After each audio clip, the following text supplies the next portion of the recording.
ნინი ბრეგვაძე, სასცენო სახელით ნინი აირის. Thanks. რა და შენ ყველაფერი იცი ამ დრო. ფსიქოლოგიურად გამიჭირდა. ხო მარჯვენა ფეხით შემოვიდა.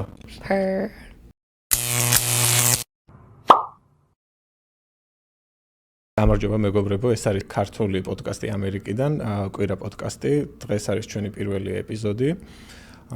და ყავს ძალიან განსაკუთრებული სტუმარი, ნინი ბრეგვაძე, სასცენო სახელით ნინი აირის.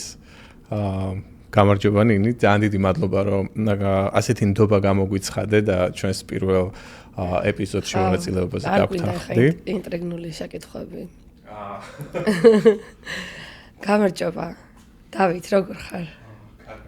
ძალიან დიდი მადლობა პირიქით, რომ ესეთი პატივი მე მხვდა წილად, რომ პირველი სტუმარი ვიყო თქვენს გადაცემაში.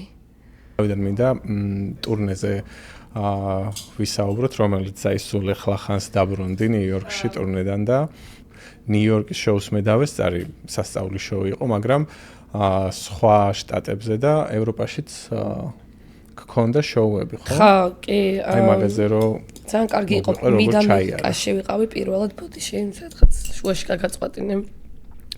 მიდ ამერიკაში ვიყავი პირველად პრინციპში არ ყოფილა აქამდე კანზას-სიტიში ვიყავი, მაგრამ ჩემი კონცერტი არ მქონია კანზას-სიტიში არასდროს. მაშინ national anthem მიმღარა Chiefs-ის თამაშზე და მაგის მერე გადაწყვიტა რომ ერთი კონცერტი იქ მქონოდა, მეორე მქონდა Grand Marais, Michigan, Iowa და Minnesota. ანუ 4 სხვა შტატი, ნიუ-ჯერსიში მქონდა პირველი, მეორე იყო ნიუ-იორკში და მე საქართველოშიც ვიყავი ძალიან ცოტა ხნით და მე ლონდონში და მე ბოლოს ბუქარესტით დავასრულეთ და ჩამოვედი ამერიკაში, ისევ ნიუ-იორკში. Welcome back. Thanks. მადლობა. გადავალ Voice-ზე.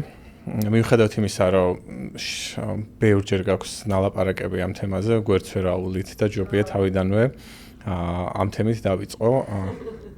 იმიტომ რომ მგონია რომ მიუხედავად იმისა, რომ სხვადასხვა გადაცემებში ბევრჯერ ისაუბრე და საკუთარ სოციალურ მედიაშიც ხშირად პოსტავდი ამასთან დაკავშირებით, მგონია რომ რაღაცა უკმარისობის გრძნობა მაინც მაქვს და მგონია ყველაფერი არ მოგიყოლია, რაც იქ ხდებოდა. არა და შენ ყველაფერი იცი ამ დრო. ხო, მაგრამ შენგან მე ხო არ მოყვები შენზე. შენ რომ მოგვიყვე, აი ცოტა შორიდან დავიწყოთ. რატომ Voice-ი? რატომ გადაწყვიტე Voice-ი? ხო. რატო გადაწყვიტე Voice-ი? ზოგადად კონკურსებში ვცდილობდი, არა მარტო Voice-ში ვცდილობდი, სხვა კონკურსებშიც ვცდილობდი ძალიან აქტიურად ამერიკაში ჩამოსვლის დღიდან და დიდად სიმართლე რომ გითხრათ, ჩემთვის ეს რაღაც მიზანი არ ყოფილა, რომ კონკურსში მემღერა მაინც და მაინც რა, ანუ ისე მერჩივნა, მაგრამ ფიქრობდი, რომ ძალიან კარგი jump start იქნებოდა რაღაც ბიძგი რა, პატარა წიხლით წინ წაწევდა ჩემს კარიერას და მაგიტომ მინდა კონკურსში მოხვედრა და ძალიან ხშირად ვცდილობდი, ძალიან უშედეგოდ 6 წელი მე მგონი რა, დაახლოებით. ანუ კონკრეტულად Voice არა მარტო რა, ანუ როგორ იყო იცი, ხან Voice-ში ვცდილობდი ხოლმე, ხან სხვა კონკურსში ვცდილობდი ხოლმე. მაგრამ 6 წელიც ვცდილობდი რა. და მე-7 წელზე? მე-7 წელზე ოღონდ როგორ იყო იცი, აი მე-7 წელზე უკვე აი ფეხებზე რომ ეკიდა უკვე რა, რაღაცნაირად მაინდსეტი შევიცვალე, რომ ჩემთვის რაღაც მიზანი არ გახდა, აი ეს რაღაც არ იყო მარტო რა, ანუ ამავდროულად ძალიან ბევრი სხვადასხვა რაღაცას ვაკეთებდი და ნუ okay whatever.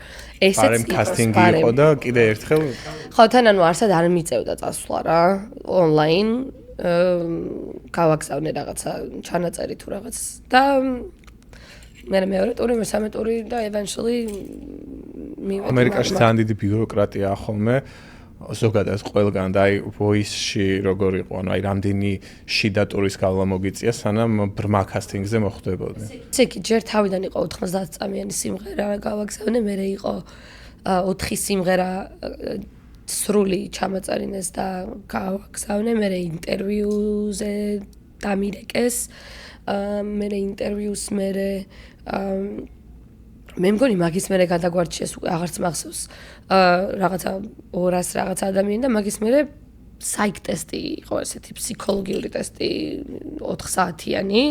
თან ისე მოხდა, რომ მაგ პერიოდში საქართველოში ვიყავი ჩასული ჩემებთან და ნუ დილის გამთენიისას 4 საათი იყო რაღაც დროის სხვაობის გამო და ფსიქოლოგიურ ტესტს გავდიოდი. ნუ აინტერესებთ, რომ გიჟი არ ჩაიყვანონ ვიღაცა, რომელმაც რა ვიცი რაღაც უბედურება არ დააწიოს. თვითონ არ მოიწიო. ხო და მე ცოტა უკვე ისეთი დაღლილი ვიყავი, რომ კაც არ იცის რა ვწერდი, მაგრამ ნუ ჩავაბარე ეს ფსიქოლოგიური ტესტიც და ან წერითი ტესტი იყო თუ ონლაინ? წერითი ტესტი ონლაინ იყო, ოღონდ წერითი რა ხო რაღაც კითხვები იყო და ამოირჩიეთ სწორი პასუხი. სწორი პასუხი რა, რამდენიმე ის იყო, რა ქვია, ხო, ვარიანტები იყო და აი ამ შემთხვევაში რა სიზავდით და აი ვთქვათ, აღარც მახსოვს კითხვები, მაგრამ მაგალითად ბავშვი ტირის, ვიგონებ ახლა რაღაცას. ბავშვი ტირის და თქვენ რას მოიმოქმედებდით? თავში ჩავარტყავდი, რაღაც ავიყვანდი და დავამშვიდებდი, დედას ვიპოვიდი, აი რაღაც რამდენიმე ვარიანტი იყო რა. ან ძალიან რადიკალური იყო, ან შედარებით ისეთი და ზოგი იყო ძალიან რაღაც. ქართულად თუ მიუდგებოდით, არ მგონია გაგევლო ეგ ტესტი. აი ეს ფსიქოლოგიური ტესტი ახსენე და ძალიან საინტერესოა კი გქონდა ახლა შენ საქართველოში მუსიკალურ შოუებში გამოცდილება მანამდე და აი აქ რამდენად გაგიჭირდა ფსიქოლოგიურად, იმიტომ რომ აქაური მასშტაბები ახლა ძალიან დიდია ქართულ ფსიქოლოგიურად გამიჭირდა. ამ კონკურსი იყო ჩვეულებრივი ის რა ქვია vacation-ი, ეს voice იყო ჩემთვის 6 თვიანი დასვენება. ან 6 თვიანი ღმერთო ჩემ, აი კიდევ კარგი აქ პროექტი მოხდა, ნამდვილი ხანი არ დამისვენია საერთოდ, რაც ამერიკაში ჩამოვედი. ეს შენი დასვენება დაიწყო ბრმაკასტინგის მერე უკვე როცა აი დარწმუნდი რომ შოუში იყავი? ხო, ნუ აი უკვე 100 კაცი შეგვარჩიეს, წავედით სასტუმროში და ნუ 100 კაცი წარმოიდგინე კონკურსანტი ვცხოვრობთ, განრიგი იყო ძალიან გაშლილი რა, დღეები რომ თქვა 3 დღე არაფერი არ მქონდა საქმე და ნუ მე მეოთხე დღეს მთელი დღე გადაღებები მაგალითად და ეს 3 დღეთან გვიკრძალავდნენ შორს წასვლას რა, იმიდან სასტუმროდან და სანამ მიხვდებოდით რომ თურმე გაპარვა შესაძლებელი იყო იქამდე აი რა ვიცი დასვენება ბასეინზე. კი, რეჟიმი გქონდა, ვითომ ასეთი სიმკაცრე იყო, როგორც ასეთი, მაგრამ არ იყო აუცილებელი იმათ ცოდნოდათ, რომ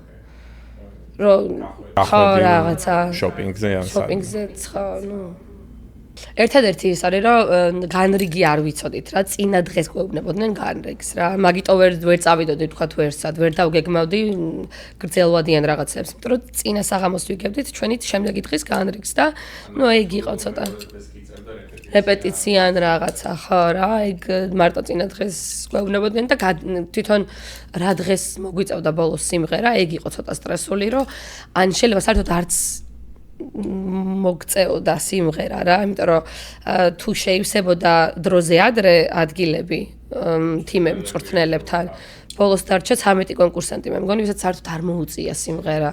რაც არის, წარმოიდგინეთ, მთელი თვე ხარ LA-ში, ემზადები, ელოდები, მეგობრები შეიძინე, არ ერთ ამბავში ხარ და ნუ არ მოგიწია. ხო, მაგრამ საბოლოო ჯამში რამდენად ახლოს მოგიწია? მე მესამე დღეს მქონდა. სულ იყო 5 დღიანი იყო, ხო? 5 დღე იყო, ხო, საბა მყავდა იქ. საბა ნუ პრინციპში ყველა მიცის. ბრმაკასტინგის სიმღერა I See Red, შენ თვითონ შეარჩიე თუ იქ ადგილზე შეგირჩიეს, იმიტომ რომ ახსოვს ძალიან პოპულარული იყო, პრომოს დაადეს შენი გამოსვლა და სანამ გავიგებდით რომ შოუში იყავი, რეალურად ხალხმა პრომოდან გაიგო, რომ გამოდიოდი იქ და სიმღერა შენიც კიდე არა, იმიტომ რომ 1000 სიმღერიანი ლისტი სია გამოგვიგზავნეს რა. ყველას ერთი და იგივე.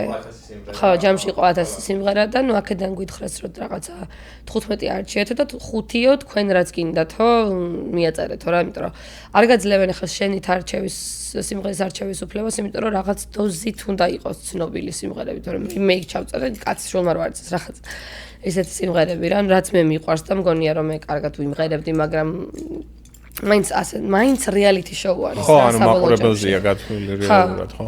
ხო და ის რა ქვია, აუცი სიმღერა as I see red ეწერა იმ ლისტში. თუ არ ეწერა, აღარც მახსოვს. მე მგონი არ ეწერა და იმ ერთ-ერთ 5-ში იყო, რომელიც მე ვეღარ ვიხსენებ მაგას სიმართლე რო გითხრა რა. ან ჩემ მეხსიერება ზოგადად ორწამიანია. აღარაფერი აღარ მახსოვს. ხო და მე თვითონ საბოლოო ჯამში თვითონ ირჩევენ მაინც რა. აი ეს Karma Police-იც სხვადასხვა ეს Karma Police ერთ-ერთ ლისტში ეწერა და მეთქი oh my god და ჩავწერე ნოკაუტების ლისტში და მაკედანაც მე არჩიეს და სხვათა შორის მეგონა რომ მეთქი ესენი მაგდებენ უეჭველით ხო იმიტომ რომ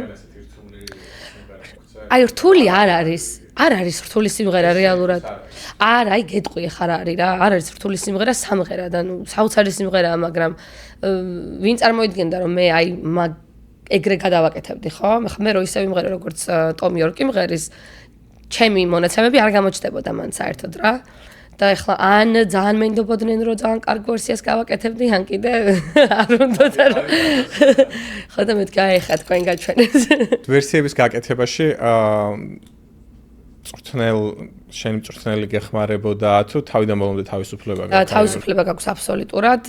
ნუ უნდა ვთქვა და ვაღიარო, ამდენი წლის მერე უნდა ვთქვა, რომ რეალურად მწვრთნელს შენს ზრდაში მიუძღვის, რავი, ალბათ 0.1%, იმიტომ რომ არ გიწევს ბევრი რეპეტიცია მასთან რა, მწვრთნელთან, იქ სხვა ადამიანები არიან, რომლებიც გეხმარებიან, მაგრამ რაც შეეხება ვერსიის გაკეთებას, მაგალითად და როგორ იმღერებს სიმღერას, არ ერევიან საერთოდ, იმიტომ რომ მაქსიმალურად უნდათ რომ შენ 100%-იანი შენი ავთენტური შენ იყო.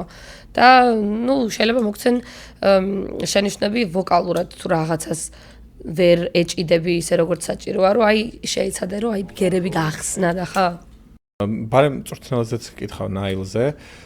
თავიდან გქონდა არჩეული, ანუ სანამ გახვიდოდი, ხა ხო ფიქრობ, რომ ის შემომიტრიალდება, ან იმასთან წავალ, ხა შენ რეალურად 4-ვე შემოგიტრიალდა და გქონდა ამის საშუალება, რომ აგერჩია და მანამდე გქონდა ნაფიქრი თუ ადგილზე გადაწყვეტი. მანამდე მინდოდა, რომ გვენთან წავსულიყავი, სხვა შორის მოფიქრებული და გადაწყვეტილი ესე მქონდა, იმიტომ რომ არ ვიცი, მაინც ჟანრობრივად ვიფიქრე, რომ გვენი უფრო დაინახავდა რა მინდოდა, როგორ მინდოდა, ან უფრო დამასაპორტებდა მხარს დამიჭერდა, მაინც ორი rock girls, ისიც რაღაც rock ჟანრში არის, მეც rock. დამიჩოქა და ეხა რა მექნა, ნუ აი ძალიან მეხვეწა. აი ძალიან მეხვეწა პროსტა და სხვა.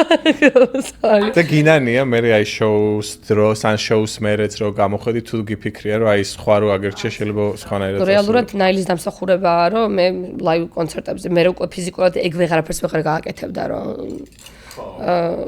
ხა რა ეგ უკვე მაყურებლებზე იყო დამოკიდებული ნაილმა თავისი გასაკეთებელი მიმიყვანა იქამდე რომ მე მაყურებელს აერჩიე მე უკვე სამწუხაროდ საკმარისი ხმები ვეღარ მივიღე მაგრამ ზოგადად მე ვარ ძალიან კი რაღაცეები უნდა დაგეგმო ჩემი აზრით ოღონდ აი ძალიან მარტივი მკრთალი ფანქრით უნდა დაგეგმო რაღაცეები იმიტომ რომ ყოველთვის იცვლება მე გეგმები ხოლმე და ძალიან in the moment ქართულად რო თქვა იმ მომენტში ტიპის ადამიანი ვარ რა ენერგეტიკულად რასაც გრძნობ ხა იმის მიხედვით მივდივარ და ძალიან ნაილმა მიმიზიდა რა თავისკენ და გამიმართლა კიდეც რა მე იმედები ნუ შენც რეალურად ნაილისთვის ძალიან კარგი მონაწილე იყავ იმიტომ რომ ვიდეოებსაც ეხლაც რო შეხვიდე შენი სეზონის ვიდეოებს ყველაზე მეტი ნახვები აქვს შენს ვიდეოებს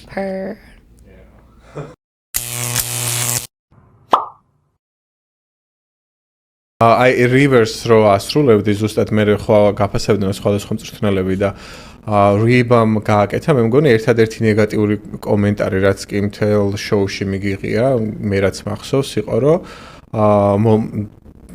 ბევრს მოძრაობ ძალიან სიმღერის შესრულების დროსო და მე იქ წერდნენ, რა ქვია, ფორუმებზეც და სოციალურ ქსელებშიც, რასაც უყურებდი ხოლმე შენს გამოსვლებს, მე სუგიჟივით კომენტარებს ვამოწმებდი ხოლმე და იყო რაღაცა აზრი წამოვიდა, რომ მაგ ნეგატიურმა კომენტარმა განაპირობა ის, რომ შემდეგ ეტაპებზე უკვე მხარდაჭერა მაყურებლების დაგაკლდა და აი რამდენად გახსოვს ეგ კომენტარი, რამდენად მიაქცია ყურადღება? არ მიმიქცევია ყურადღება, იმიტომ რომ ეგ კომენტარი რომ გამიკეთა მაშინვე, აი როგორი რეაქცია მქონდა, იცი რა, აი ვის რა მოწონს რა, იმიტომ რომ რეალურად მე მართლა მაგდენს არ მოძრაობდი რეპეტიციის დროს, მხოლოდ იმიტომ რომ მეზარებოდა.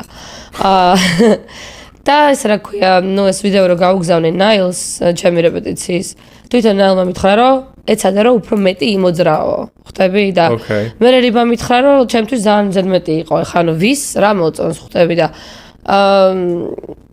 ასევე ხალხის მხრივაც ვინც თქვა ტელევიზორებში უყურებდნენ, ვისაც აქამდე მოსვენილი ვიყავდი და თუნდაც ბლაინდზე რომ მოძრავდი, მე მგონი მაგდენი არ მიმოძრავია არც ერთ გამოსვლაზე, ვისაც მოუწონდი, ასეთიც მოუწონვარ და ისეთიც მოუწონვარ და თუ ვიღაცას რაღაც ჩემი მოძრაობა აღიზიანებს, ესეც გააღიზიანებს და ისიც გააღიზიანებს, მაგრამ თვითონ რიბასაც მე მგონი ცუდად არ უთქვამს თავის მონაწილეებს უაფრთხილებდა, რომ ან თვითონ ზოგადად ეს მომენტი აქვს, რომ არ უყვარს, როცა ტესტი თვითონ კი იმღერის ქანდაკებას აქვს გამოსხო.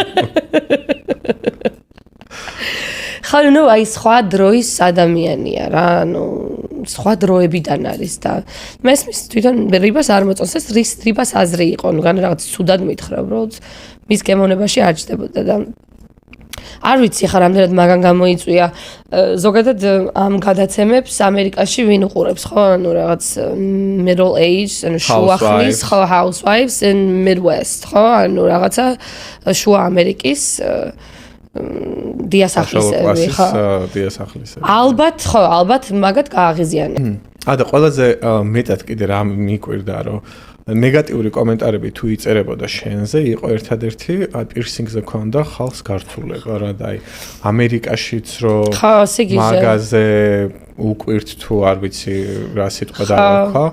მოგატყუართ რომ გითხრათ რომ არ მიფიქრიათ ხო, ანუ აი უკვე და მესიჯების დრო რო დაგავიფიქრე რომ მეთქი აი მესიჯების გამო ხო არ გავყიდოთ ხო სულით ხო და ხო მაგრამ მე ხო ანუ ოღონდ აი ცოტა ხნითგან იმიტომ რომ რაღაც გულთან ახლოს მივიტანე რა არა მეთქი მოდი ახლა მარკეტინგულად ახლა რაღაც როგორც ბიზნესვუმენი ისე მივუდგებით ხო რა მივუდგე რომ აი მასას აღიზიანებს ხო მაგრამ მე დავფიქრდი და აი ფეხებზე არ მკიდია ახლა სულ გამოვარდეთ ხო ანუ ჩემთვის არ იყო ეგეთი მნიშვნელოვანი იქ დარჩენა თუ რაღაც ან გამარჯვება თუ რაღაცა იქ ხო აი მაგაზე მაინტერესებს ახლა ესეთი შოუები ამერიკაში 90% სხვადასხვა შოუებიც მუსიკალური რაც არის მაინც აი country მომღერალი იმარჯვებს ხოლმე და აი როცა მოხვდი შოუში თუ რას ფიქრობდი აი სადამდე წახვიდოდი და აი გამარჯვების შანსს თუ უშვებდი ერთი პერიოდი დავუშვით გამარჯვების შანსი, იმიტომ რომ ძალიან კარგი გამოხმაურება მქონდა ხოლმე სულ და ანუ სულ ძალიან ბევრი ნახვები მქონდა ხოლმე და თან იქ დასაც ხო ძალიან დიდი მნიშვნელობა აქვს რა, ანუ კონკურსანტები როგორ მეკცეოდნენ და უცბად რომ თქვათ სხვა პროდაქშენის თიმმაც რომ მომისმინა და რომ აი უცბად ძალიან შეიცვალა ჩემს მიმართ დამოკიდებულება რა ხალხისგან იქ ვინც მუშაობდა მომუშავე კონკურსანტები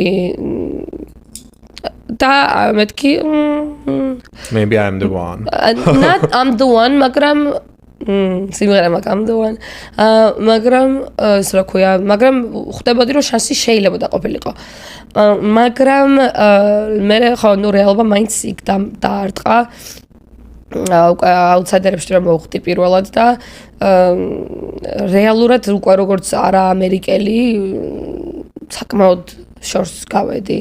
არა ამერიკელი გოგო რომელსაც პირსინგები აქვს და ტატუები აქვს და შენ რო იცოდე აი ამ შუა ამერიკას ვახსენებ ხოლმე ძალიან ხშირად რა Midwest-ს და Mid-Americas რა მანდ უფრო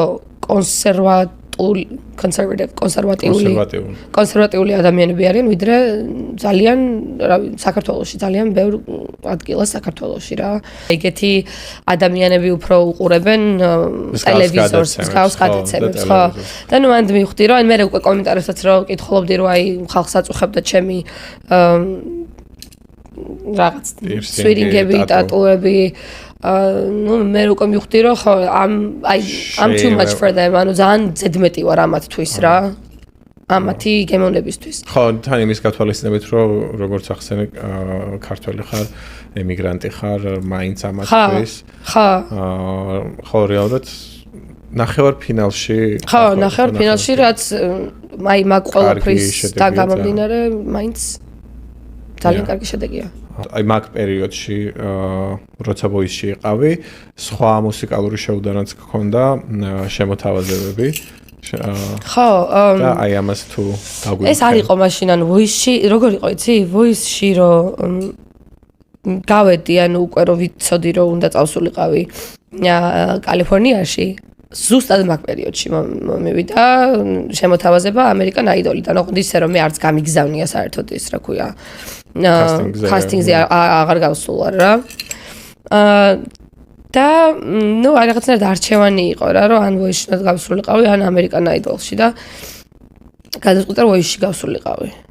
მაგრამ იქ უკვე მოხვედრილი იყავი ვოისში. ვოისში უკვე ვიცოდი რომ ივნისში უნდა წავსულიყავი კალიფორნიაში. და ამ Idol-თან რაიმე ანუ გარდა იმისა რომ შემოგთავაზეს მონაწილეობის მიღება დაინტერესდი რომ ან საიდან მოგაგნეს ან ხო, მე მგონი აი რაღაც აი საიდან მომაგნეს სიმართლე გითხრა, არ ვიცი, იმიტომ რომ მაშინ ხო ჯერ კიდევ რაღაც არაფერი ისეთი არაფერი არ მქონდა, რომ ჩემი სიმღერები მქონდა გამოდებული თუ რაღაც, მაგრამ ისეთი არაფერი მე მგონი TikTok-ზე ვდებდი რაღაცებს, მაგრამ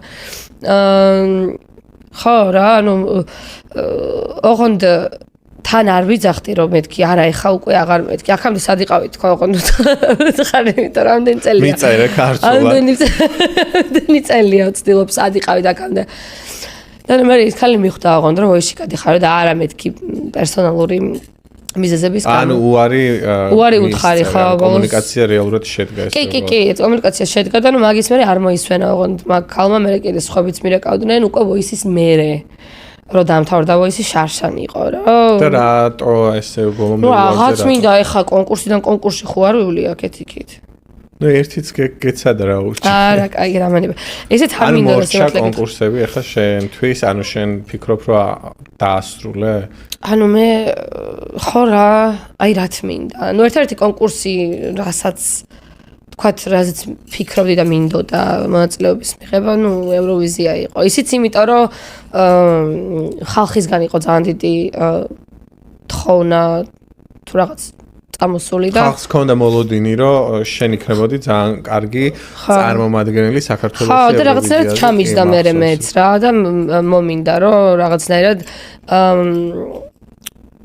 ხო რაღაცნაირად კარგად წარმედგინა და მაგის გამო წახვედი საქართველოში მე მგონი ხო სპეციალურად რომ გაგეგზავნა სიმღერა არა საქართველოში არ წავსულ არ მაგის გამო სიმღერა აქედან გავაგზავნეთ რეალურად რა მე მაგის გამო წავედი სიმღერა ჩავწერე კალიფორნიაში წავედი მაგის გამო რომ მინდოდა რომ მაქსიმალურად კარგი ხარისხის პროდუქტი გამეგზავნა კი შემეძლო ხა ჩემი დემო გამეგზავნა მაგრამ მინდოდა რომ ის ხედვა რაც მე მქონდა ჩემი სიმღერისთვის მაქსიმალურად დამენახებინა რა რომ იქ როგორი იქნება როცა კარგი პროდაქშენი იქნება მუსიკა. ხო, ну რა თქმა უნდა უკეთესი შემეძლო გამეკეთებინა, მაგრამ ну ფიქრობდი რომ მაგათი დახმარებით უფრო კარგი გამოვიდა და კიდე, მაგრამ ну როცა უფრო დიდი ბაჯეტი გაქვს და ასე შემდეგ. მაგრამ ხო, ну არ გამოვიდა და ფიქრობ რომ კონკურსები უკვე. მაგით ანუ აი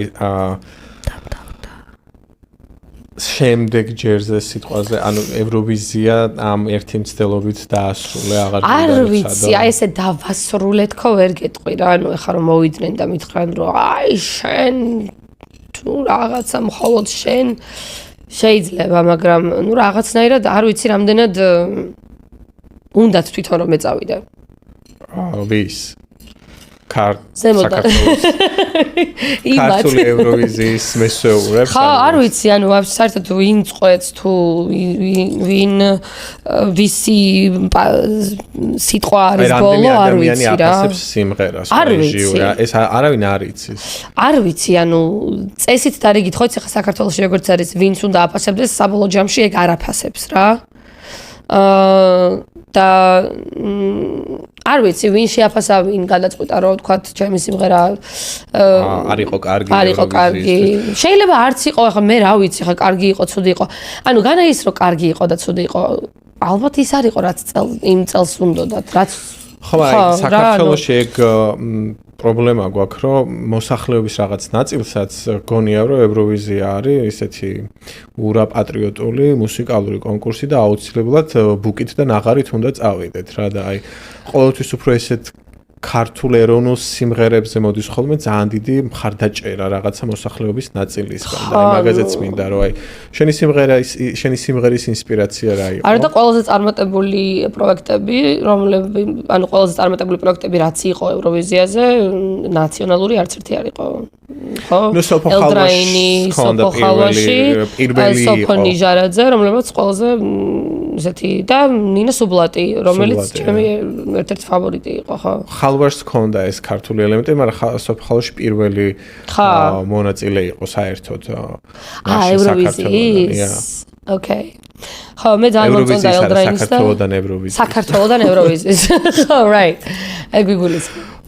ხო, რა და ნუ მაგაზე არ არის. მე ზოგადად ძალიან მინდოდა ისეთი პროექტის გაკეთება, უბრალოდ ვეღარ მოვასწარისავით რა, ნუ ეს სიმღერა მქონდა და ვფიქრობდი რომ რაღაც საევროვიზიო სიმღერა შეიძლება და ყოფილიყო, მაგრამ მე მინდოდა რომ გამეკეთებინა რაღაც ესეთი პროექტი, რომ იქნებოდა ინგლისურენოვანი, მაგრამ აი შერეული ექნებოდა ქართული ელემენტები რა, რაც არის უფრო საინტერესო. ტექსტი ქართული? არა, ინგლისური ტექსტი და maybe ანუ შეიძლება უბრალოდ აი ქართული ფოლკის ნაწილები რა. ძალიან მიყვარს ქართული პოლიფონია. ჩემი საყვარელი ქართველი არტისტი დედამიწის ზურგზე არის ჰამლეტ გონაშვილი რა და ანუ აი რაღაც ცოტა არ ვიცი, ბევრ შეიძლება არ ესიამონოს ეს, მაგრამ შუააზიური ჩახვევებს რო აკეთებს თვითონ. ნუ ქართული შუააზიური ჩვენ შუაში ვართ, ხო? ხო, იმიტომ რომ მე ძალიან მიყვარს ხოლმე ევროვიზიაზე როცა გავდივართ და აი ქართულ ტექსტი ახლა წელს გქონდა შერეული, ხო, ინგლისურათაც მღეროდა და ქართულადაც, მაგრამ აი იმდენად სპეციფიური ენა გვაქვს ქართული, რომ აი ეს უცხოელი მსმენელისთვის ძალიან რთული მელოდიასაც ვერ ანუ როგორი მღერადია ეს ენა ვერ ხვდება რა. იცი რა თუ სწორად არის მე მგონი დაწერილი სიმღერა მე მგონი რომ შეიძლება იყოს ძალიან რთული არის ქართულად დაწერა სიმღერის ჩემთვის ყოველ შემთხვევისთვის რა. ერთეულები მაქვს დაწერილი რა გინდა საბა. 100-ჯერ გამაწყვეტინა ეს. რამდენჯერად საინტერესო თემაზე შევედით, იმედი გაგვაჩერა. ნუ უნდა რომ ინტერვიუ გქონდეს და რა გავაკეთო რა. ხა ძალიან რთულია ქართულად სიმღერის დაწერა, რა ვიცი, ჩემთვის ყოველ იმისთვის რომ გემოვნებიანი ტექსტი გამოვიდეს და რაღაც ძალიან მარტივი რითმაზე მორგებული ლექსი არის. ხო რა. ან ბოლო დროს ძალიან აქტუალური გახდა ეს songwriting-ი, რომ თუ მომღერალი საკუთარ სიმღერებს არ წერს, არც ისე ხო, იცი რა არის? სერიოზულად უყურებენ, ხო? უკვე, ხო. არ მაქვს ლაპარაკი ახლა უკვე შემდგარ ვარსკვლავებზე და რაღაცა. არა, მე მგონი ეს უბრალოდ ესეთი დრო მოვიდა, იმდენად ყოველთვის ხელმისაწვდომი გახდა მუსიკის წერა და იმდენად მარტივი გახდა ხალხისთვის მუსიკის კეთება, რომ უბრალოდ ანუ ეს მანდ მოვედით, რომ ყველა სახში ვაკეთებთ ჩვენს მუსიკას. ყველა წერთ. არა, ტექნიკურ მხარეზე არ ვლაპარაკობ, ან თვითონ ტექსტის დაწერად. ხო, ნუ ეგეც ყველაფერიც რაღაც ძალიან მაშინ მოდის რა. იმიტომ რომ ზოგადად არტისტისთვის დღეს იმდენად რთული არის ყველაფრის წარმოვიდგინე სამსახური უნდა გქონდეს და მე რა მთელი შენი ძალიან ძვირი ჯდება ამ ხა songwriter-ს ცალკე ფული უხადე მე ის რა ქვია ჩაწერა ის ასე ძალიან ძვირი ჯდება და თან რა ვიცი ხო შემდგარი ანუ არტისტს თუ ეძახი თავს საკუთარ სიმღერას მაგის ეხლა იღებდი მონაწილეობას თუ არ ვცდები songwriting camp anti-social anti-social camp ძალიან კარგი პროექტი არის. როგორ მოხდი მაგ პროექტში? ჩემმა მენეჯერმა დამასაინაფა, გააგზავნა ჩემი რაღაც მონაცემები და მე დაგვირეკეს და ხანუ მოვხდი, მაგრამ ანუ ეს კემპი, ეს ბანაკები, ხო, ეს ბანაკები არის ძალიან ამერიკაში ძალიან აქტუალური რაღაც რა, არტისტები იკრიბებიან და ერთად რაღაცა ერთი კვირა თუ 5 დღე თუ რაღაც და ერთ სახლში და წერენ მუსიკას რა, მთელი ამ ხნის განმავლობაში რა. სხვას არაფერს არ აკეთებენ. და ეს anti-social camp არის სოფლიოში ყველაზე დიდი კემპი, განაუციკაცი ბანაკი, ხო, განაუციკაცი იკრიბება. 250 არტისტი, კომპოზიტორი, songwriter-ი, სიმღერების ავტორი, პროდიუსერები და ყოფენ რაღაც ჯგუფებად და 3-3 კაცი შევდივართ სტუდიაში და 4 საათში უნდა დავწეროთ სიმღერა, ჩავწეროთ და მზად უნდა გქონდეს რა. ანუ ტექსტი უნდა დაწერო, ჩაწერო. ტექსტი უნდა დაწერო, ხო, მელოდია უნდა დაწერო და production-ი უნდა გააკეთო. რა თქმა უნდა 4 საათში ვერ ასწრებ რაღაც სრული, ხო, სახით, მაგრამ რაღაც დემო, ხო. დემო რაღაც გამოდის. ან შეიძლება არც გამოვიდეს, ხო, ანუ იქ კი არ გაძალებენ, რომ კიდე თუ არ უნდა დაწერო. ხო, ნუ არის შენს ინტერესში შედის. შენს ინტერესში შედის, ხო, იმიტომ რომ მე შეიძლება სადღაც აირჩიო, ხა მე მქონდა 3 სესია მაგალითად ამ 5 დღის განმავლობაში. და ბოლო სესია იყო სინკის სესია. სინკი არის აი ტელევიზიებში რო და ფილმებში რო გადის რა სიმღერები შეიძლება მაგალითად საუნდტრეკი ხო და ნუ მაგისთვის მოგცეს რაღაცა დავალება და მაგისთვის უნდა დაგვეწერა და მე ეს რასაც იქ ქმნი ამ ბანაკს ეკუთვნის, ანუ მათი საკუთრება შეუძლიათ რაშიც უნდათ როგორც უნდათ გამოიყენონ. ანუ შენ ეს პროდუქტი ახლა რო ხო მე კი არ ვიცი, ეგ უნდა ვკითხო ჩა. წამოიღე თუ იქ დარჩა იმათი. არა, მე შემიძლია ეგ პროდუქტი ჩავწერო და გამოვუშერო როგორც არტისტმა და შეიძლება იქ ოღონდ ხო რა თქმა უნდა თანაბარი უფლებები გვაქვს ჩვენ სამ ადამიანს ვინც დავწერეთ. ვინც იმუშავეთ ამ ერთ პროდუქტს. ნუ გააჩნია ვინ იყო იმ მომენტში, ხა მე 2 სესიაში ვიყავი არტისტი და songwriter და ერთ სესიაში ვიყავი კოპროდიუსერი და co-writer-ი რა. და ხარ როცა co-writer-ი ხარ, მაგ დროს მაქსიმღერა შენ არ გეკრებ, შენ ვერ ხო, ნუ შენ ვერ ჩაწერ და ნუ შეგიძლია შეუთანხმდე პრინციპში, ხა იმას თუ არ უნდა მაქსიმღერის გამოშვება, შენ გამოუშვება. ხო, ნუ საბოლოო ჯამში ძალიან კარგი გამოცდილება იყო, თუმცა ხო, იქ დაწერილი სიმღერები მაინც სხვებთან რომ მუშაობ რა,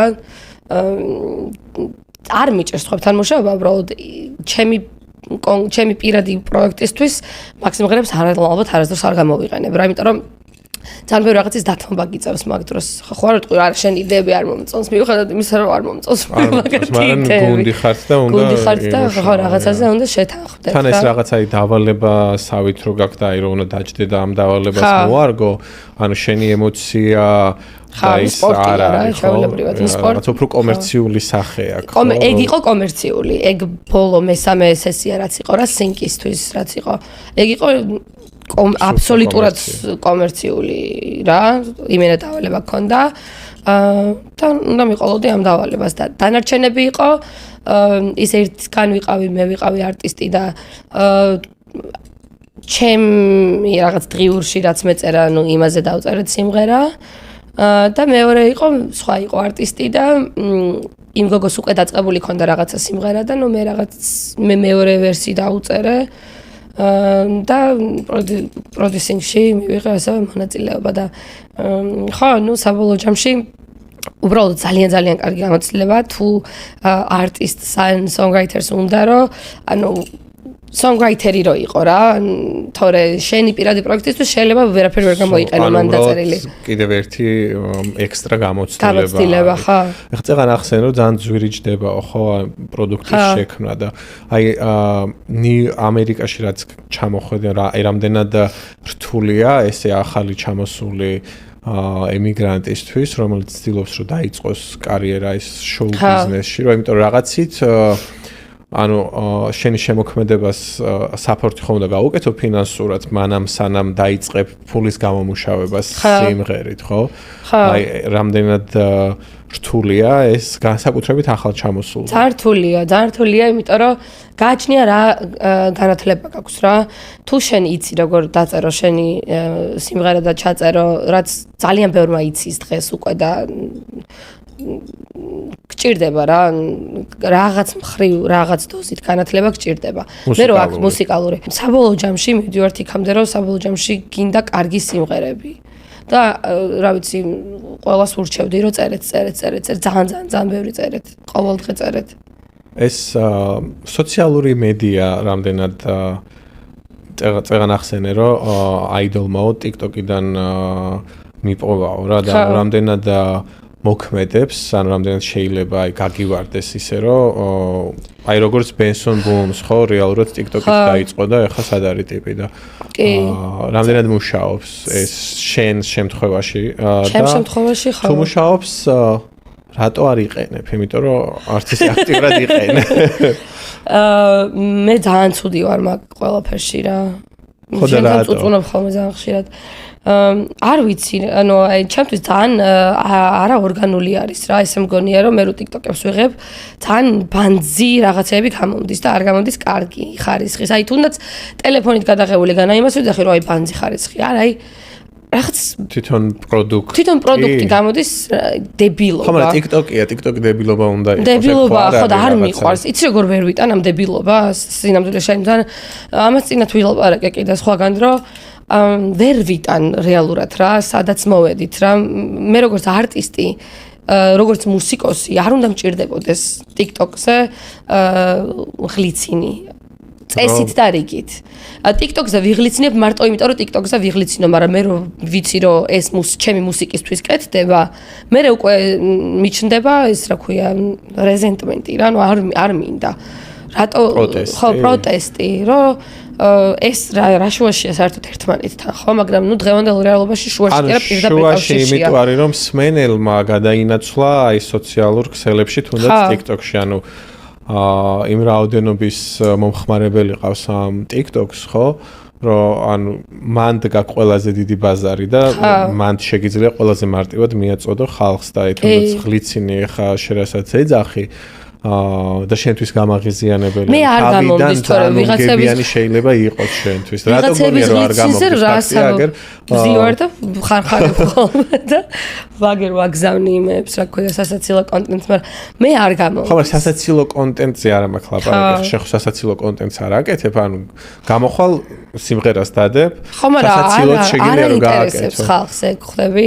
ჩემს მაგალითად აი ღლიცინს უფრო მეტი გამოხმაურება აქვს ხოლმე TikTok-ზე ვიდრე აი კლიპს რო გადავიღებ და რო დავდებ, რა ქვია 20,000 ნახვა თუ რაღაცა ძლივს და თქვა დავდე დებილობა რაღაცა, მაგას შეიძლება 100,000 ნახვა. ხო. ხო, TikTok-ს რაღაც უცნაური ალგორითმი აქვს, მაგ მხრივ გეთანხმები, მაგრამ რაც არ ვიცი მე როგორ მუშაობს და მე ეს არის ძალიან დამღლელი და discouraging და პროდუქტი რო დადე და რომ მოლოდინი გაქვს რომ მიღებ ისრომე თან ამდენი ისრომე და თან შენი სულის ნაწილია და შენ როგორც არტისტი ამაზე იხარჯები და ძალიან ბევრ ფიქრობ და შრომაზდებ ამაში და მე უცბად შეიძლება რაღაცაზე ძალიან ტრენდულ საუნდზე ცეკვა გადაიღო და ნუ მაგ ცეკვას აქვს მე ნახვები და ნუ აი ეს ეს როგორი მომენტია უნდა შევეგუო ამას კარგია რომ მაგას მე მეუნები მაგრამ საკუთარ თავს უთხარი რომ უნდა შეეგუო მეუნები ხოლმე მაგრამ პროცესი არის ძალიან გრძელი ვადიანი რა ძალიან ვეჭიდავები ამ ყველაფერს რა ხო, იცი რა, შენ მე მგონი ძალიან სერიოზულად უდგები. ხო და მასე არ უნდა იყოს რა. იმიტომ უდგები სერიოზულად, რომ მუსიკას აღარავინ აღარ უსმენს რა. ან და ძალიან მწყდება მაგაზე გული. აი ხაც რომ მუშაობ სხვადასხვა პროდიუსერებთან, აი 2 წუთს და 45 წამს რო ცდება მთელი ტრეკი, არ გვინდა ხაც ძალიან დიდი გამოდის. ანუ 3 წუთიდან უკვე 3 წუთი უკვე ლაპარაკობს 3 წუთიანი, ვინ მოусმენს 3 წუთიან სიმღერას? ვიღა უსმენს? ხო. ხო, მაგრამ იცი რა არის, აი შეიძლება იმ კუთხით არ ფიქრობ, რომ აი ამ ეტაპზე შეიძლება ესე გაწყობს და ოკეი, მაგრამ აი მე უკვე ეს ქართული პაკაზუხობა, სნობიზმი არის, იცი, რაღაცნაირად. აი ქართველებს გვაქვს ეგ ის, რომ თავიდანვე თავიდანვე ხო რაღაც. მაღალი საფეხურიდან გვინდა დაწყება. კი. ანუ რეალურად მე ვიცი რომ მე არავინ არ ვარ, ხო? ვიცი რომ შესახალხო არტისტი ხარ. არავინ ვარ მე. ისი არ ხარ ხოლმე რაღაცა სტორის რო დადებ და ერთი 100 ჯერ ვხურე. 100 ჯერ? სანამ რო არ გადის 24. და მე ის რო სხვაზე რო გადადის და ისე უკან ჩემსაც უმრუნე. ხა, მეყურებინება ხოლმე და სამომავლო გეგმებზეც რო გითხრა სანამ დაგემშვიდობებით, რას აპირებ? ძალიან მალე, ჯერ თარიღი არ მაქვს სამწუხაროდ, მაგრამ გაგაგებინებთ აუცილებლად. იქეთ თვეში ოქტომბერში გამოდის ჩემი ახალი სინგლი You Can't Control Me. სიმღერის ჩაწერაზე გამახსენდა ის სასწაული ქართული სიმღერა რო გაქვს ახალი მაგის ჩაწერას როდის აპირებ, იმიტომ რომ ნიუ-იორკის შოუზე მოვისმინე პირველად და აი სიმღერა შარშან დავწერე და უბრალოდ არ მიმღერია არსად არასდროს და ძალიან მინდოდა სხვათა შორის მაგ სიმღერის გაკეთება მინდა ზუსტად რო გითხარი ჰამლეტ გონაშვილი მეთქი და რაღაც აი მაგ სტილში მინდა საქართველოში თუ ჩავედი რაღაც საკმარისი დროით მინდა რომ რამოდენიმე ბიჭი დავიხმარო ხალხური ვარიანტით და ძალიან აუცილებლად ხა მინდა რომ იმსახურებს ექსერა და მსმენელი იმსახურებს კიდე რომ აი იპის რო გავაკეთებ შეიძლება ეგ ქართული სიმღერაც შევიტანო იპიში ოკეი ეგონ რაღაცეები მაქვს დასასრულებელი რა აი რაღაც ადამიანებთან მაქვს გასაწყვეტი გასაჭრელი ისინი რა ქვია ძაფები გამგები გაიგე ოკეი მადლობა რომ იყავით ჩვენი სტუმარი მეგობრებო არ დაგავიწყდეთ ჩვენი გამოწერა კვირა პოდკასტი რო არ გამოგრჩეთ ასეთი შესანიშნავი სტუმრები და ჩვენთვისაც ძალიან მნიშვნელოვანია თითოეული გამოწერა ხომ მარჯვენა ფეხით შემოვიდა და აქედან ხელცარიელი არ გაგიშვებ არ წავალ და ჩემი მერჩენდაიზი nice ვიცი რომ ისა ქვია ჩემი მაისური შენ გქონდა უკვე და მაისურიც მაქვს ჩანთაც მაქვს ხელმოწერილი და ეხა დავამატებ ამ აბა დაიხურე უმამაზეს კებს ეს ჩემი ზომა არ არის არა უნდა გაწიოს შეგიძლია იმას ქნა ყაჩა როგორ გიხდება ხო მადლობა მე